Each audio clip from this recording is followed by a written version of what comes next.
సరిపోయింది.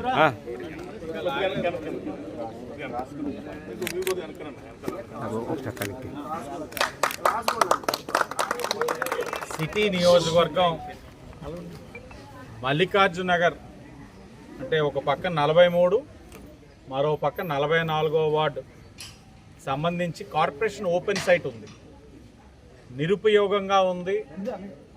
మరి అనేక సందర్భాలు ఇక్కడికి వచ్చినప్పుడు మహిళలు అడిగేవారు, ఈ పార్క్ని డెవలప్ చేయండి, కాలనీ వాళ్ళు అందరూ కూడా ఇక్కడ మహిళలు మరీ ముఖ్యంగా ఉపయోగించుకునే విధంగా కార్యక్రమం తీసుకోండి అని చెప్పడం జరిగింది.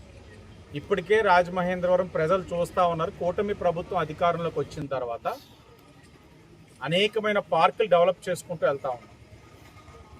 ఎలాగంటే పార్కులు ప్రజలు అందుబాటులో ఉండే ప్రాంతాలను ఎంచుకొని ఆ పార్కులు డెవలప్ చేసిన తర్వాత ప్రజలకి ఉపయోగపడే విధంగా, అంటే ప్రజలందరూ ఏదో ఒక చోట చేసి అక్కడికి రమ్మని కాకుండా ప్రజల మధ్యన ఏదైతే ఉందో ఆ కార్పొరేషన్ ఓపెన్ ఏరియాస్ అన్నింటినీ డెవలప్ చేసే కార్యక్రమం కూటమి ప్రభుత్వం తీసుకుంది, జరుగుతూ ఉంది.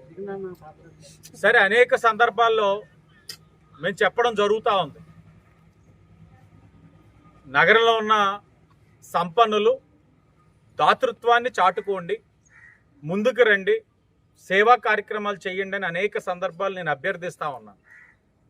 అభ్యర్థించే ముందు నేను చేయగలిగితే నేను కూడా వాళ్ళని ఇదిగో నేను చేశాను మీరు కూడా చెయ్యండి అని అడగడానికి అర్హత ఉంటుందనే భవానీ చారిటబుల్ ట్రస్ట్ నుంచి విద్యాపరంగా వైద్యపరంగా అనేకమైన కార్యక్రమాలు ఈ సంవత్సరం పొడుగునా తీసుకున్నాం.